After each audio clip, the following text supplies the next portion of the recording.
Says we're Great. live. Now I got to sneeze, of course. This is the That's how it same happens. thing. Yeah. Like water. It's flavored water. See, you guys are rock stars. I'm still drinking coffee. Oh, yeah. That's Dude, I got that too. I don't think that's what they mean by double fisting, Jordan. I don't think it's coffee and beer. Though, let's go with 3. How's that? There you go. That's how I'm Well, feeling. cool. Hey, this is more of welcome to 1979 Q&A in quarantine. Quarantine's lightening up a little bit, but we're still, people have questions, we have answers. So this is going to be a fun one. We've done this like sub-series inside this Q&A in quarantine about working with a producer, an engineer, and artists, and how that all works, because there's a lot of different relationships.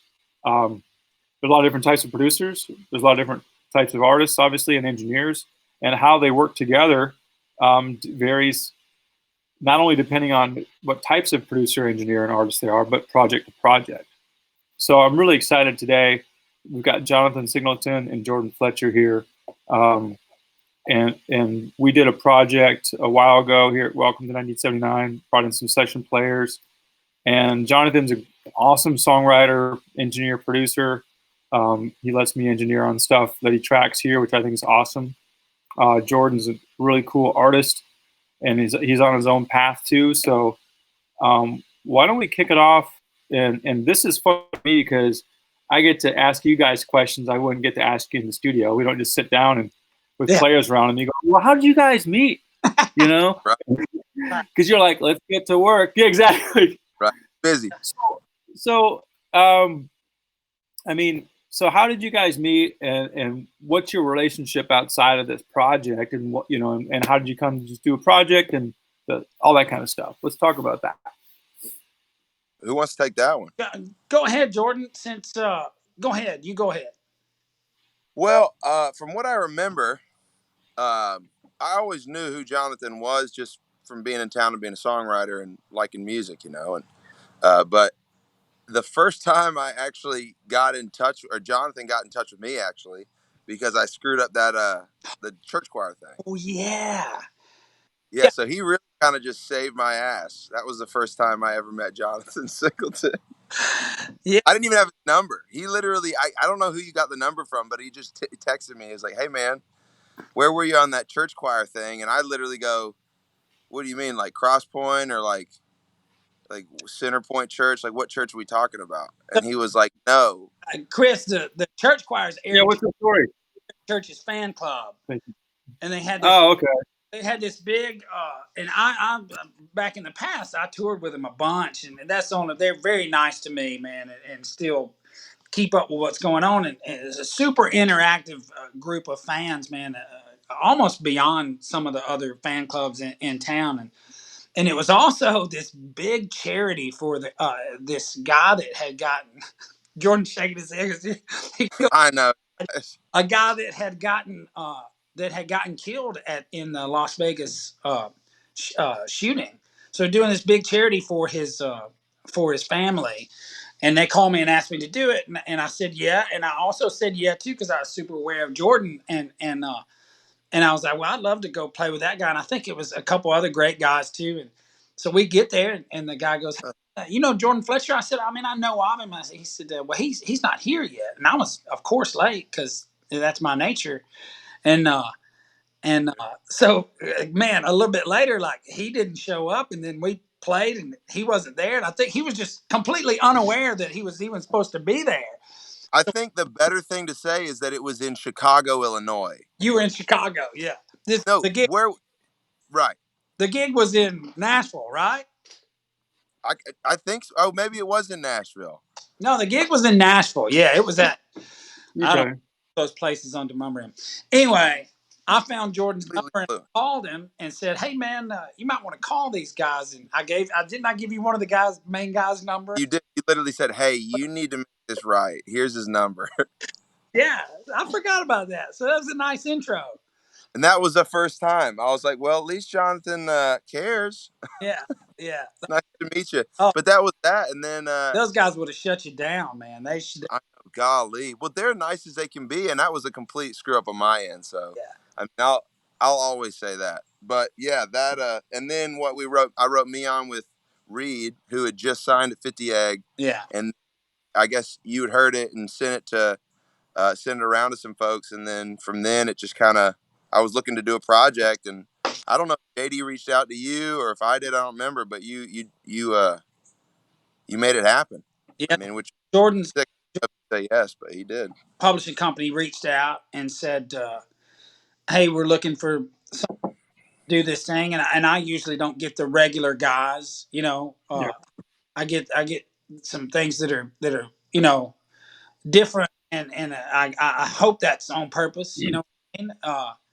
Not and So anyway, I was super aware because of Meon, and I think I'd heard a couple of those other things too that were floating around, and just a super fan of it. And then how interesting it was, which kind of led us to 1979, of like how interesting it was, where it's all of these things. It's throwback, and it's got that Florida kind of, to me, Yeah. like ska reggae thing, and then it's country music, and then sometimes it's rock music. And so how do you put all that together? And in my mind, it was like, it's not the regular Nashville way of doing things, where it's, well, we won't say what it is, we all know what it is, but like, it's not the regular Nashville way.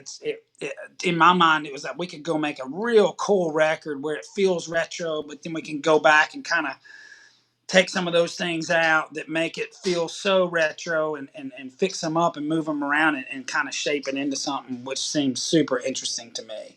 Uh, and Jordan, it doesn't hurt that he's a super super nice guy. If it was real bad, I probably would have done it anyway. So I take that. I think that's where most of the traction I get comes from. They're like, well, at least he's not going to be an ass. Yeah, super nice. Hey, you like Hey, Fletcher's music? Super nice guy. yeah, great personality. Great what do you personality. think about his music though? He's like, hey, dude, he can come over to my house and eat anytime. Yeah, no, So, but dude, so I tell you, go okay. ahead, Chris. No, so and Jonathan, you're kind of repping. You got a 50 Ag Music T-shirt on right now. Yeah, Kudos. yeah, You know, so that's a publishing company, right? right. And so Jordan was saying that one of your writers co-wrote with Jordan, and you got hip to him through that, right? Ab- yes, yes, Okay, yeah, cool. It's a really good kind of way to get in with somebody, right? And Ab- then yeah, Yeah, yeah, because you're thinking, well, why is Jordan writing and not for me? right. You right. know, I I got to hope he's bring him thinking, in. Oh, yeah, you're a talent scout, right? And rightfully so. And we also use those younger guys who we really super believe in, and think are great songwriters, to go kind of like write with these newer guys that we don't necessarily have time to fit all of those new people into our schedule. Kind of a Yeah, It's kind of a setup in that way, like, man, and they come back and go, man, these guys are great. And then it's the song and dance of trying not to take it away from them. You know what I mean? Like, where they're just in with these guys who are, I guess more established is probably the word for it. That's a little song and dance in itself. But most of the yeah. guys, Jordan, handle that pretty well, where they hang on to the guys that kind of got them in the room in the first place. With great songs. Hmm. yeah. But one thing I've found is that the first couple times that you realize, and not to say, I mean, you don't want to take away from the ability and the skill set of people who've got tried and true number ones, because obviously they can do it. But it's encouraging to be in the room with nobody having anything to talk about and being able to come up with a song that everybody knows is worth something. Yeah, And so that kind of just going forward, you can always just go, whether or not anyone's got a song on the radio or they ever have, you can come up with something. And that just makes it a lot easier to want to keep writing with those folks. sure. And a history, That's Yeah. that project. and the coming up together, and all those, man, all of it. Yeah, dude. And you don't even see it. You're just so busy. I feel like, or at least I was, which was a blessing, anyways, because I know that it's hard to stay busy, but I've stayed busy one way or another, and you don't even realize that that's what's going on, and then you just kind of look up one day, because I never thought I had like a writing group. I was like, man, I write with everybody. That was my goal. I want to write with new people all the time, and then I look back and I find myself being in the same rooms with the same people on my own account, and that's how I think that's how you're making a sound, Yeah. Yeah. Well, and But that's yeah, interesting, Jonathan, how you kind of point out that you lean on your writers to find new talent too, because if they get along with them and write good material, then they're helping you be that other talent scout too, right? Yeah. Yeah. You know, like I ask drummers who the good bass players are, right? Why, And, you know what I mean? yeah. Because they're gonna know. They're They gonna know. Yeah, they know it Yeah. cold, and that's what we do every day. And the artists that feel like come in with an idea and they can follow through and show up on time and do all the right things. That they kind of, and the new artists know they're living in that world for a pretty good amount of time. Before, and I think that's the way across the board. And publishing companies now, I mean, it's like anything else where we all got slashes as far as you're a songwriter and a producer and a guitar player on the weekends, and you serve drinks on Friday nights when you can't do that. It's all that stuff in the publishing world too. We're talent scouts, and we got to find guys to bet on, just like the labels do. You know what I mean? Yeah, totally. Yep. And so, especially here lately, where there's less money and less money going around, we kind of, and especially like companies like Seagull that Jordan writes for, and 50 Egg Music, who are started by songwriters and run by songwriters. That's kind of our world, and you develop those relationships with the artists that you bet on, and if you bet on them early, then you're there for the ride. You know what I mean? Mm-hmm. And that's what we're all trying to do, and those guys have to make it through that process like everybody else did, like engineers do, all the way down the road. Yeah. Yeah. Well, and I should point out too, if anyone's watching, this is Q&A. Just fire off some questions. We're here to answer them. We're having fun talking to each other, but I want to make sure that questions are getting answered and we're not just talking heads. And then, so on this particular project, Jonathan, I felt you were really engaged and producing the 5 or 6 songs in the studio. Is that how you feel? And do you do that? Is that part of owning a publishing company, or is that something that is unique to 50 Egg and how you do things? I don't know, man. Or did I read it wrong? Or did I read it wrong? No. I mean, I think to me it feels like part of the process. Producer was always the weirdest word to me ever. You know what I mean? Like, I'm not really sure what that means. I know what it means in the old school version of that word, of like what I would call, like, 15 years ago when I got to town, there were like country producers, like big. Now it's kind of a different term to me, and I always love saying I helped them make a record, if that's what you mean. Produced, like, it feels like part of the process to me, and especially it turns into, if you're publisher slash producer, you got to get out of your own way, in that Jordan has the songs he wants to do down the page. Yes, I want some of those songs to be mine, or some of my writers. So, but it's also my job to make sure that those guys are writing the best songs with him, because I'm obviously investing in him more than I'm investing in artist X that's at Sony. You see what I'm saying?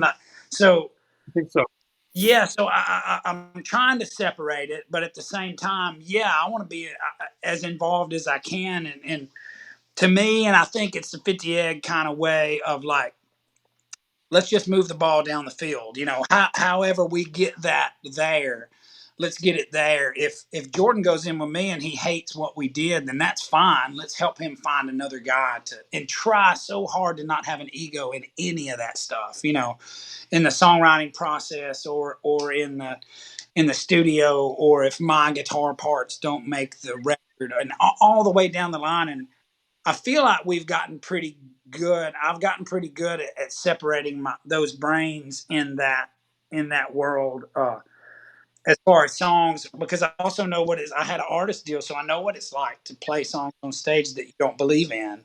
So that's number one for me, is like, what is that live show going to look like? And because best case scenario, you're going to be playing those same songs for the next 20 years, and I know what it felt like to play a song I hated for 3 years and it was awful. You know what I mean? And Right. on the road, and you're going to go sleep in a van, and then you're going to go sit back up and you're going to play that same song you hate again. So I'm super trying to separate those things out and be that guy while we're there, and not so much publisher. And so it's a certain kind of guy that I think that attracts. And Jordan's obviously attracted to Seagull. He's attracted to 58 Music the way we're doing it because they want to be involved in the process. These guys who are, and I would never slam on anybody, but like if they don't have a vision for themselves, then there's easy places to go get put in the same system that else is getting put in. But if they've got a different idea of what they want to do, then they got to search out the people who are willing to help them with their different idea. I think, and that's the things we like to do, because the normal version of that is covered. We've got it covered. If you turn on country radio, you can see that it's covered. You know what I mean? And I'm not knocking those. I get songs on those records all the time. Right. But just searching something a little different that has a little different twist on what it is, and Jordan definitely has that. I probably ranted too long on that. I talked crap about everybody in Nashville on that. Sorry. No, I I want to say too though, because for me, I mean, a lot of it's fake until you make it, and that is literally. I hope I'm not alone when like I can like bold face like act like I know what I'm doing and like what I want, and being like, if this screws up, I've asked for so many favors, I just got to do it.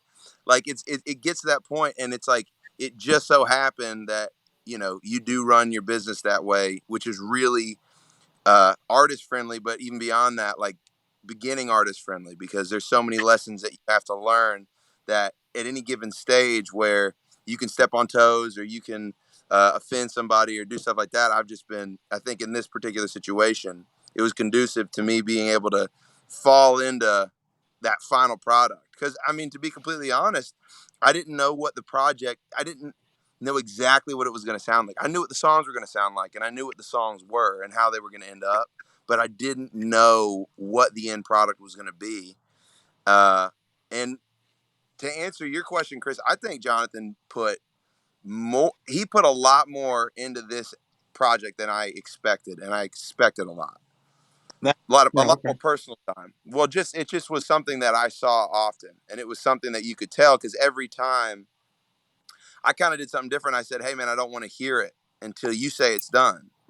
You know what I mean? Because every other project I've done, I just wanted to hear it and hear the drums. I hear every single thing along the way.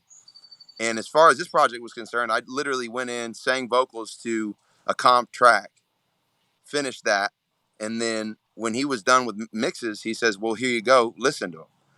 And it was something that I think paid just dividends, because I mean, he put so much of that time into it and put all that effort into it, and I got to hear something that a actual producer said, "This is my thumbs up," and then that was my kind of level to say, okay, so this is his acceptable, now let's move from here. And then honestly, it was basically done from that. But I think it was just a testament to the amount of time he did put in. I was really surprised, to be honest with you, Jonathan.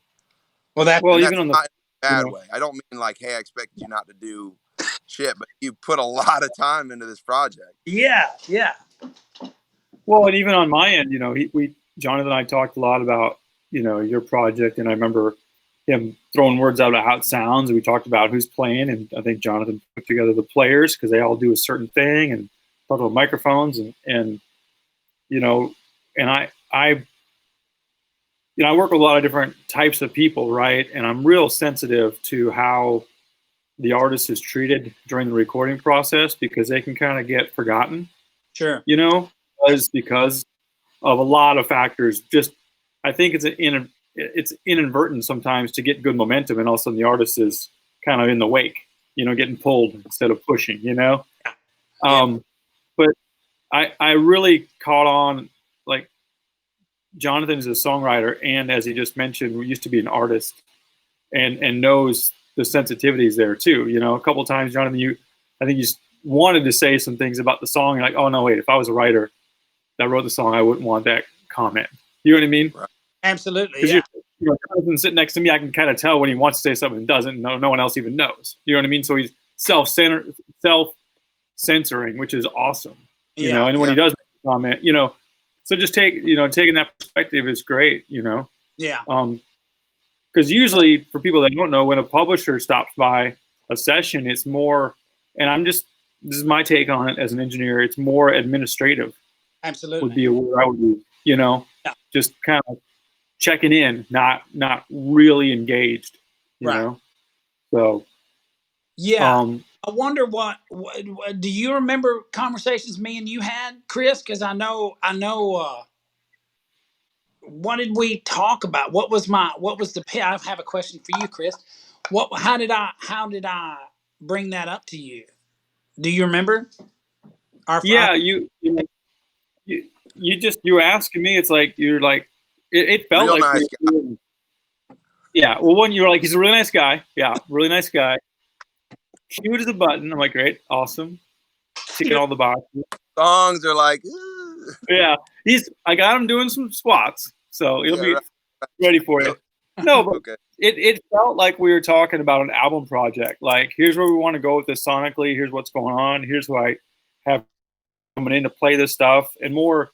We were actually talking like big picture stuff, like where are the people physically going to be in the studio. I want to track and do minimal overdubs and just kind of capture some stuff. Yeah. It wasn't most of the time, and I don't do a lot of publishing work, because most of it's like, we're going to do this at this time, this at this time, and this at this time is the conversation. Right. You know what I mean? Not high, what I would consider to be higher end album sounding goals, Yeah. But it and that those conversations I then distilled into what microphones I wanted to choose based on the sounds you wanted, and not just throw up a bunch of stuff so we could have options and mix, kind of a thing, know. We talked about because Meon is a very much like kind of R&B song to me, so yeah. I know we had that conversation, and that was kind of the one we knew was like, in my mind, was kind of the hammer song that was like leading the charge, and that kind of led us to pick the band that we picked. But I know too we had a loop room, and so instead of like program loops, we were going to use that little back room behind the drum thing to build loops there on a kit, on our kind of Catalina kit thing, and then the interesting thing we were talking earlier is because Jordan is like there's super pop melodies sometimes, so the giant pop sensibility there too, and then but we still got to make it country, like we're still going country radio, so we've got to have that too, and then we decided like even more on the things that were kind of rhythmic, that we would put steel guitar across those, and not so much in a way that was a country steel guitar, but more like the Hawaiian guitar, is what it kind of into. And it's just kind of pads across it. And I think sometimes the steel guy probably felt like, well, I'm just playing whole notes across the chorus. But and we were like, no, yeah, that's perfect. That's all you need to do. And that I feel that's the things I remember talking to you about, and how we were going to get there, where it still felt tapey and it still felt warm and different everything else that was going on in town, which was the most part to me, to mix the two worlds together. Well, didn't you say, Jonathan, that one thing that you kept hearing, like once you kind of showed some other folks the project, was that it sounded so old but so new, or something like that? Yeah, because we did. We also, and I thought too, the Lynn drum, even though I know it's an old piece of gear, in real time, it might have been all of the songs that we put Lynn drums on. Yeah.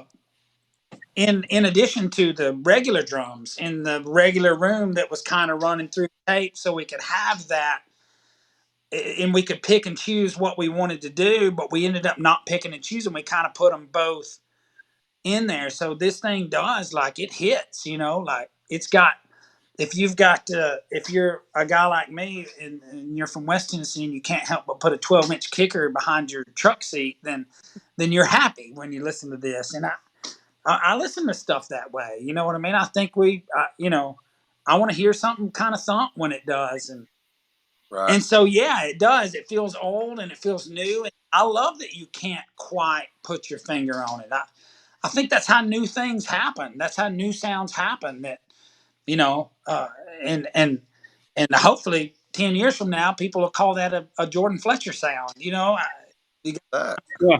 got I wanted to Well, talk about that drum thing, dude. do what now? That Lynn drum, Yeah, like that was the thing for me. Because one thing I noticed about your studio is, honestly, I'd never been any place like it. Like Jonathan, like told me about it. He's like, "Yo, this place is sick. You know, this is gonna get great sounds. It's got all sorts of cool stuff in it. But it's like going into a museum and it's a studio.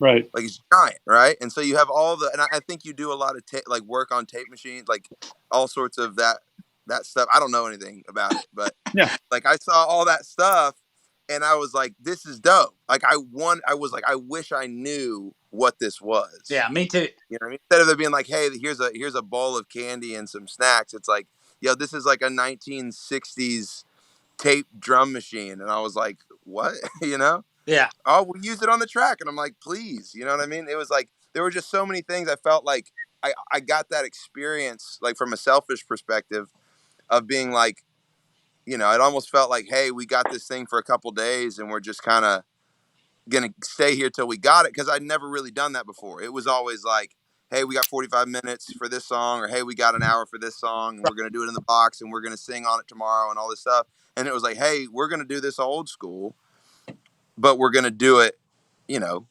new technology too. So that was like kind of the cool thing to me, because I was like, I'd always wanted to track something like that. You know what I mean? yeah, Yeah. And the Lindrum, I kind of walked over here by it. Let me see if I can do it. There's a Lindrum, right? There So you did. what that is, just for people that don't know, is it's got a old school modern sound, and then you actually play it like the drummer just played along with it. This is all backwards. Hang on, where is it? so it was an overdub so Yeah, he drums and then he yeah, played Lynn drums. Yeah, yeah, and then it's got that new retro sound, and then we used older mics on certain parts of the drums, and instead of just using a garage band loop, we had the drummer go in a different room with different mics, and he played a loop that we made, so even the modern loop was like an old school feel. You know what I mean? Just kind of talking through what we kind of circling back around on some technical stuff. yeah, So and then we tracked, to your point, on tape. Here at the studio, you can see a tape machine in the background. And then we transferred midday to Pro Tools so we could do overdubs and comp vocals that are all modern techniques. I think that's the pinnacle of an artist, producer, engineer, studio relationship, when the end goal can get broken down into technical and creative choices, yeah, workflow and otherwise. Just like I'm sure any craftsman, you could show a carpenter a stairway and he knows what wood to use and what tools to use to get that look, and the players you chose and the instruments they chose and all that. It's really I thought interesting. it Yeah. came out. yeah, Yeah.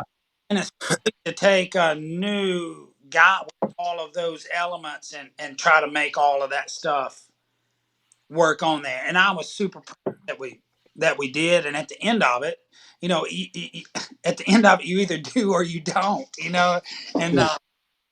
I really felt like we did. And I've said it a bunch of times. I'm not just trying to get cheaper studio time, but 79 is my favorite in town. You know what I mean? Like we've done a bunch of stuff, Chris, together. I think that was the first thing we've done on Pro Tools there, though. I Yeah. think. Well, I think we did a demo session one time, but all of the reasons to do that is, I mean, and there's absolutely nothing wrong with Nashville players, and there's nothing wrong with studios. We do it every day. Jordan does too, and I'm not calling 1970 not a Nashville studio. It's just, but it's different than the other places. It's not kind of a the factory line, Here We Go. The first time we talked years ago, and I cut that thing there, and I said, so we'll probably need this many days, you know. And I said, and I asked you, so what's a day there? In that, I mean, in Nashville and Union time, you know, when we're working on with Union players, which we chose on this to not do, and not because those guys aren't great. I mean, it's just it's the time, it's the way they used to make records, as opposed to all of these elements are now on the table that we have 10 o'clock to 1 o'clock, and we take an hour lunch, and we go 2 o'clock to 5 o'clock, and we take a hour break, and we can do 6 o'clock to 9 o'clock, and that's what you got. And the first time we talked, and I said, well, we do a day, and I said, what's a day? And you were like, well, I mean, maybe we start at 10, probably should maybe end at like 10 or something like that. I was like, okay, I'm into that. And Yeah, that was cool, man. And I think the only time we got lunch was like what, the second day. I don't know. I don't know. I felt like it was just like constant workflow, and it was never interrupted. Like it was just like and that's a really special thing. And I mean, you know, I mean, Chris, that's your place, so you see how that works, and I would imagine it's common for most people that go through there. But you create an environment that it's almost like you're just in a different world, right. and that was like what I thought when I got there. I was like, I don't know, I've never been somewhere like this before. Yeah. What I mean? And so it was like it completely transported you from whatever you were doing prior to, we're going to record a record. And it's Mhm. like, we're going to get a record Yeah. by the time we walk out of here. So it's like, I felt like I was doing more than I was, but I was just kind of sitting there screaming into a microphone for a couple hours and then just, listening to the rest. But it felt like it was, because it was, I mean, it just felt like it was getting a lot done the whole time, you know? Yeah. Yeah, and that's the goal, you know. And Jonathan, you kind of rattled off some players, and we showed a picture here of who we had around. Yeah. So that's a pretty big crew. So who's all playing on this? So Derek Young is these are all guys from back home mostly. Back home meaning Jackson, Tennessee, and uh, man, it's a super long story. We were in this. A few of us guys that played on this thing had a music scholarships, and we played country music in a country band that the school kind of ran, and they taught us how to read charts and play songs that we heard for the first time, and things like that. The bass player was kind of the leader of the of that was in this group of guys that turned into uh, the next 10 years of those guys coming through there. So Derek played drums young, and I've gotten these guys lots of gigs. Derek played with uh, Tucker Bethard when he was out on the road, and Andy played with Tucker, and Andy was in my band when I had a uh, a deal, and JD on keys. You know, if we were talking about R&B stuff, I stole JD from one of my favorite Memphis bands of all time, was A440, and we went to school in Mississippi, and my brother used to go to school, and then we would drive down to Beale Street, and we played there a lot too. But we would watch when we got done, we would go watch this band that played at the Black Diamond. It was called the Black Diamond. Was kind of that club where everybody went. Uh, that were players, you know. So when their shifts were over and the bartender shifts were over, they would go to the Black Diamond. They watch a band called A440 play, and at that time there was another keyboard player, Al Gamble, who just amazing. But when Al left and started his own band and touring around with him and his brother, JD took his place on keyboards, and JD happened to live in Jackson, and he worked at a church in Jackson, Tennessee, and we met him, and he toured with us the whole time we played. And just as far as like uh, if I thought something was funky or not, I'd run it by JD before I told somebody else that it was funky, and then if he agreed with me, then I would go ahead and tell everybody that it was funky. He's an amazing player and just the greatest dude in the world. He does his thing, and he kind of gets out of the way, and he's happy to do whatever you want him to do. And Shannon on steel guitar was a guy that played in Jackson, Tennessee too, and uh, Dustin Nunley was a guitar player who at that time I think was the guitar teching for Luke Combs, but now he's on stage playing with Luke Combs now. And he was my guitar player in my band. And Trevor McKay was the other guitar player, and he's just a phenomenal player that I've used on uh, probably thousands of things. And I think He's great. he's great, man, and just technical, but still soulful, and got all those elements that the pop element things and the straight country things, and then if you want him to rip the insane crazy solo, which he did a couple times in these things, Yeah, I was super proud of. He's happy to do that. The ones that have too many notes in them, where you're losing money every note that you play, he'll do that if you want him to do that.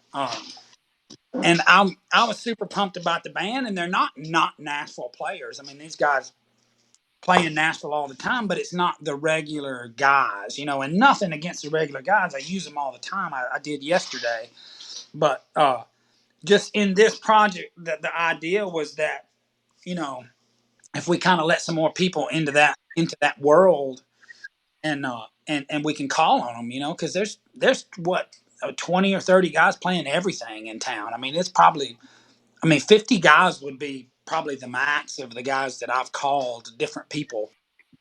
It's always kind of the same cats. And man, they just killed it, and it felt different for that reason. It felt different because we did it at 79. And then, how much different do we need? We still got to skew it back. We still got to go here. Right. Hopefully, we're not going here anymore. We're kind of going here. Was kind of the thought process, I think, for everybody. yeah, And uh, and it super worked.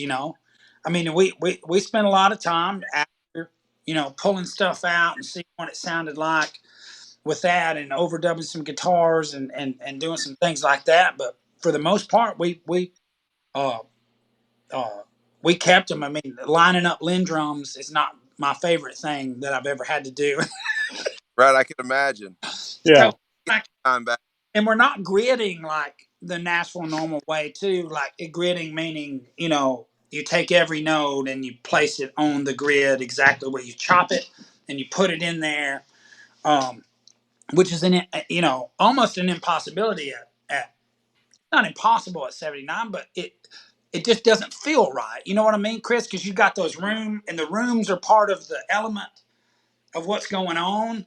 And if you take those and chop them, you can tell. I mean, not maybe Right. not everybody, but it just Well, it would be like it's like, why wouldn't you use that sound you got? That's the better question. right, And I think that's one thing that y'all did well, especially when mixing this thing. Because one thing that I said to you, because I didn't know what the answer was, because anytime I've tried to do a song that I just worked with an engineer with, it just always came out like an R&B song, and I was like, well, I don't like that.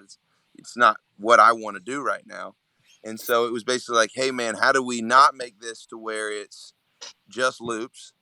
And how do we, I mean, because they are commercial songs, how do we do that and then make it to where if I'm on stage and the tracks die, the show's still great and nobody thinks anything of it? right, Because a lot of that came from just experience and like practicality. It was like, hey man, well, you know, I need to be able to do this, and I want to do these commercial songs that are produced commercially, that if I play them live, it doesn't sound like I need to have an iPod playing in the background. You know what I Right. mean? I want to be able to do it to where we can replicate this live and it feels even better. You know what I mean? Instead of you feeling like, well, that's just a completely different song. right. I feel like you got a live. It felt live. It felt real. You know what Well, I mean? uh, And every imagine that. yeah, right. Yeah, Well, but that was literally like the only concern that I had. I was like, man, I just don't know how to do that, because that's a pretty hard, pill to swallow, to say, hey, we want to make this commercial as it can get, but also make it sound like, you recorded with the Stones. You know what I mean? It's like, Mm-hmm. how do you do that? right. And Yeah. I feel like, Yeah. Go ahead, Chris. Because it can't come out dated right out of the gate either. You know what I mean? Right, So yeah, it was and I think that the players tend to embrace that kind of workflow better too. When you put them all in a room together, like in the lower right hand corner there, and they get to do their thing, and you give them the time to do their thing too. instead of this them showing up at 10. You're like, okay, we need 5 songs by 1. Let's go. Yeah. I think any player you put it, you give those kind of tools to, and in a creative environment, they're going to give you everything they've got. You know. Well, they'll So, approach it different. yeah, and that goes to, I think that credit goes to, both of you guys for understanding that and putting your money where your mouth is and paying for it too. Anyone can talk about doing 2 days on a bunch of songs. It's different to say, no, this means this is so important to me, I'm actually going to do it and book more time. Sure. Well, because these guys don't need the time to do the take correctly or learn the song correctly. For those of you who haven't worked with session players, they can play the song perfectly after they've heard half of it. Sure. But what you guys are trying to achieve as a songwriter and a producer are those, well, let's try this approach. Let's try this. Not let's try to do it right. That's done. Yeah. But let's explore a little bit and make sure the pace is right. Yeah. Grab the other guitar, put a loop on there. What's that Lindrum? Those kind of things take a little bit of time. Yeah. So I think it I filled always put that credit back to you guys. Oh, go ahead, Chris. Sorry. Oh, I just put that credit back on you guys because if you ask me, I'm going to say more time because I'm selling crack.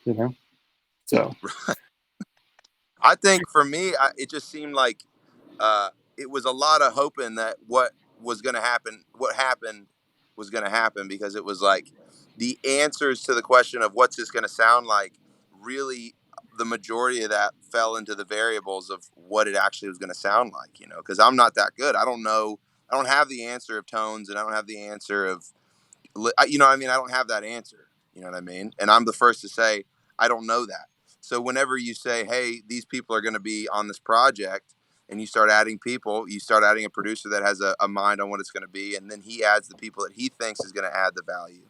And I think a lot of that, a lot of the things that came out, not to say we didn't know what direction they were going, specifically, I don't think there was really anything but a couple specific parts that we walked in with. I think the songs were there, the melodies were there, a couple of sig licks, but beyond that, it was like, hey, we're going to create some music here. And that was cool because it left room for those variables of creativity with every single person that came into that studio. They all got to express, I think. Yeah.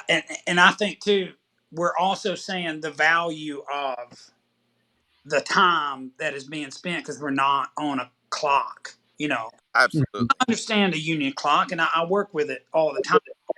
I'm definitely not bashing that, and I'm not saying those guys aren't amazing players, and they do it in that time. I mean, I've had great sessions that I ended up making masters because they were great.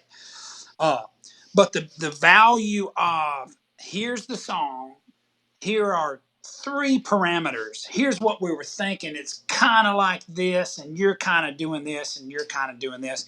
That's all we know. And then going playing that song for 10 or 15 minutes. You know what I mean?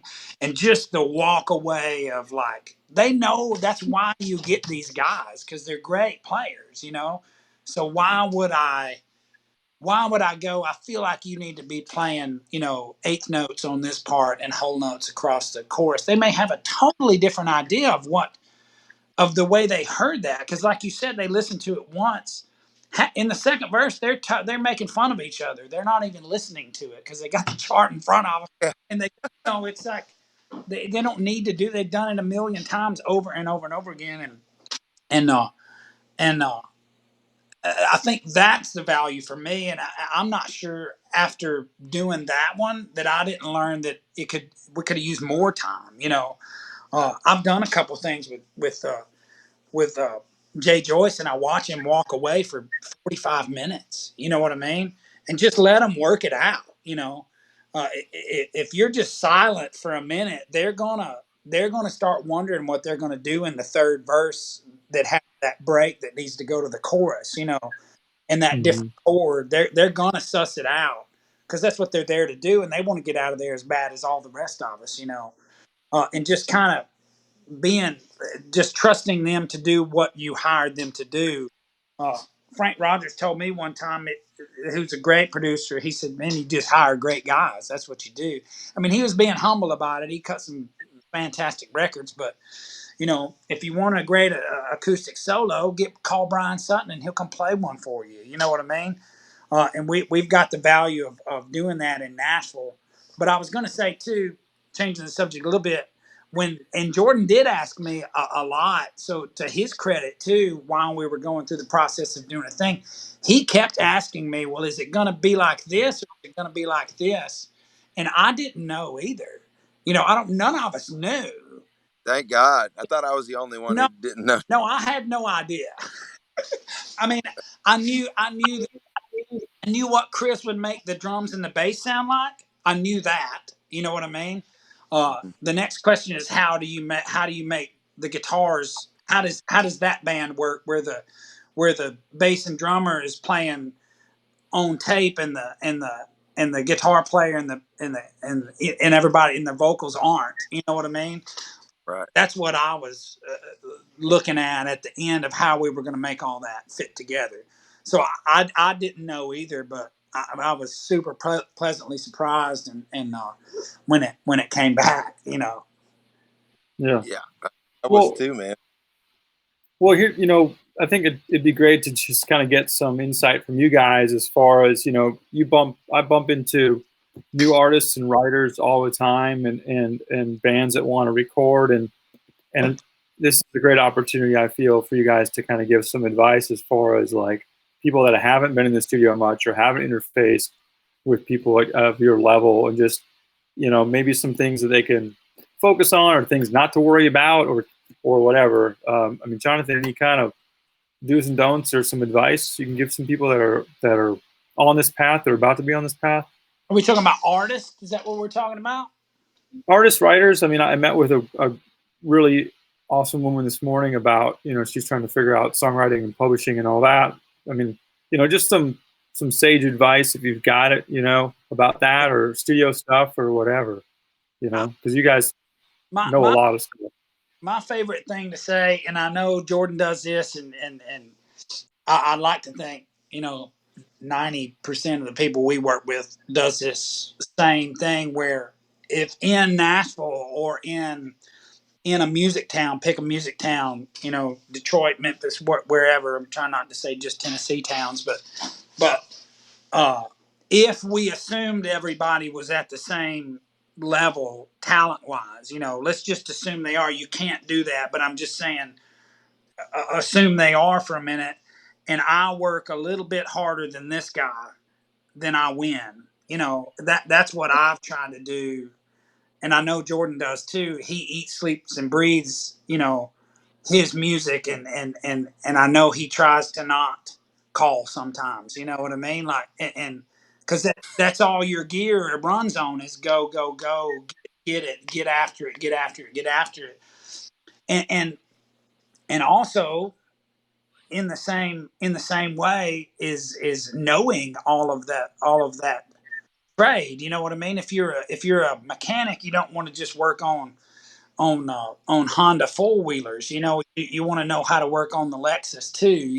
So in other words, like no recording, no gear, no mics, no songs, no. And how you get there is just I think is, and I don't pretend to know all that stuff, but I know people who do know it. You know what I mean? That I could call if I needed to, and that's why we're friends, Chris. Mhm. But you just if it's a half. Are you agreeing with me, Jordan, that if it's a I'm gonna dip my toe in this thing. I met a girl at a bar one time that said I'm thinking about, and it was me and Channing Wilson standing there, who both of us been in town for 15 years writing songs. And she said, I'm thinking about starting to write songs. And we were like, oh, are you thinking about starting to write songs? Like, if you're just thinking about starting to write songs, then you're not going to write songs. Like, you just Yeah. have to just do all that stuff and you eat, sleep, and breathe it. And that's how my brain works. And I know y'all's does too. And that's that's it. That's not advice, I don't think, but uh, Well, it's a process, man. I agree 100%. I think um, if I remember Kim Wiggins asked me the other day because I mean you got to do what you got to do to make this work, and bounce at bars or do yard work or whatever. And she goes, well, let me ask you this. She goes, what's your plan B? And I said, honestly, I don't have one. She goes, perfect. Yeah, You can't, because if you do, then you're going to go do that, and you should do that. absolutely. And so that's the thing that I've found. It's like one thing that I always, I think about risk and what you're doing. I mean, when I dropped out of school and I moved to town, that can't be the biggest risk I take moving forward in my career. And I think a lot of times that's often the downfall of anybody that has found success or hasn't. It's when you stop taking those risks that are of equal value. You know what I mean? It's like you get to town and you realize that everybody's in that town made the same big risk of quitting what they were doing and moved to town. Absolutely. So every step that I've been able to take, that I say that because opportunities aren't something that you can just make come out of thin air. Every opportunity that I've been able, that's put in front of me, that I've jumped in, more often than not, it's like learning to swim every step. So if there's any advice, I would say make sure, if you're not as scared to make the next step as you were moving to town, you're probably not making a big enough decision. Because this is a town of risk. I mean, the whole thing is, you know what I mean? With as many good people as they are, as many talented artists, and I'm not the most talented artist. But the things that I've been given opportunities for, I jumped at it and I had no business doing it. And I just ended up learning how to do it or not, you'll screw up. But I'd say that's the advice that I'd give. Make sure that you're making big enough steps when you do decide to do that. Yeah, I love Yeah, that. and I'll temper that too, because I think being a recording engineer has a lot more parallels to being an artist than a lot of people think about.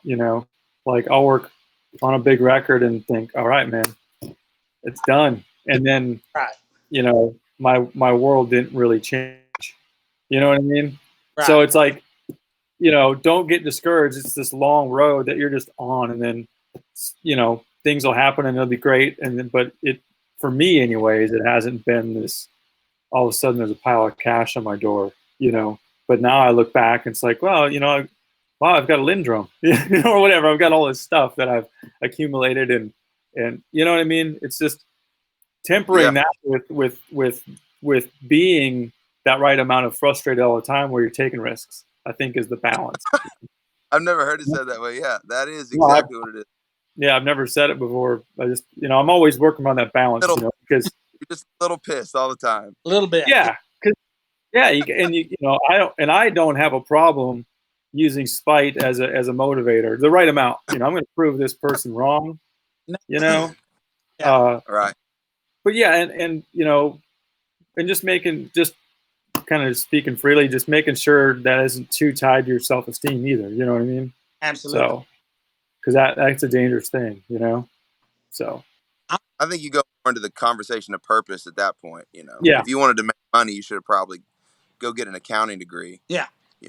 Don't or you do it if there was not money in it anyway, which kind of feels like songwriting at this point with everything going on. It's like I'm going to do that anyway, so I might as well head down that road. And I think too, I heard somebody say one time, if you're betting on somebody in town, you bet on yourself, and you bet on yourself again, and you do it again, and you do it again, you do it again. If you're betting on somebody else, you're in big trouble, because most of them are looking out for themselves.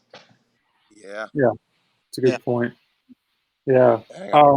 Well, Jordan, where can people find your music? We've been talking about it, but where, how do we hear it on Spotify or everywhere? Jordan Fletcher. So you just Jordan Fletcher. I mean, you'd find it on Spotify, Apple Music, Amazon Music, every single type of streaming service there is. But then also you can find me social media, Jordan Fletcher Music, Facebook, Instagram, Twitter, even have a TikTok. So, I mean, are you TikToking? Well, I accidentally deleted the app, so I have to re-downloaded it, and then I didn't save my password, so got to go through that thing. But first world problems. Yeah. But yeah, no, and then Meon's coming out the 26th. Yeah. Of this month. So we're starting with that one, and then we're run with Single? singles Okay. after that. Go ahead, Chris. No, that, and yeah, Neon is the a single. Yeah, it's going to be the first single of the whole project. Sweet. All right. I'm the reason I zoned out is I was going on Spotify, copying the link and putting it in the comments. There you go. I got it. So multitasking. Yeah. So awesome. Well, that's great. And Jonathan, what about 50 Egg Music? What do you guys? How do people learn more about you, and what are you looking for? So they're not email you because you don't like people, or what's the deal? You can follow me in. It's a 2012 Toyota Tundra, and it usually goes through Music Row. But no, we have a Facebook and Spotify, and I don't know we still don't know what we're trying to do. We're finding partners and songwriters and artists and stuff like that, and always looking for them and finding guys who are different and looking to do different stuff and yeah, we got an Instagram page and a Facebook page, and I think we have about 10. We got about 10 writers, I think now. I should know that how many we have, and a few artists, and three of those, four of those have deals now, and so we're writing songs for them and cutting music on new people and doing all kinds of stuff. Whatever we can get done, and trying to get some of these guys out on the road, and again when it kicks back up, and with songs and music that they love, Mm-hmm. Yeah. Awesome. Well, and then you can find out about me at welcome to1979.com. Got Instagram, Facebook, all that. And then personally, I'm a recording engineer and producer too. Chris Mara, MARA.com. And then just, I would encourage you to check out Jordan and 50 Ag and become fans of his music. It's great. And if you're an artist, hit him up, play some shows, all that kind of stuff. The word networking is bullshit. You just need to make personal connections and help people out. That's what it is. Yeah. That's absolutely. Well, thank you so much for your time, gentlemen. It's Friday. It's 6 o'clock. I think we should all go have a beer, another beer. Yeah. But yeah, and any follow-up questions that people have, sometimes people don't like to just jump in on these. Just shoot me an email, or I'll forward it along to these guys or whatever. So we'd love to hear from you again. But thanks, Jordan. Thanks. You guys are awesome. Thanks, right, guys. Yeah. Happy, Chris. You're welcome.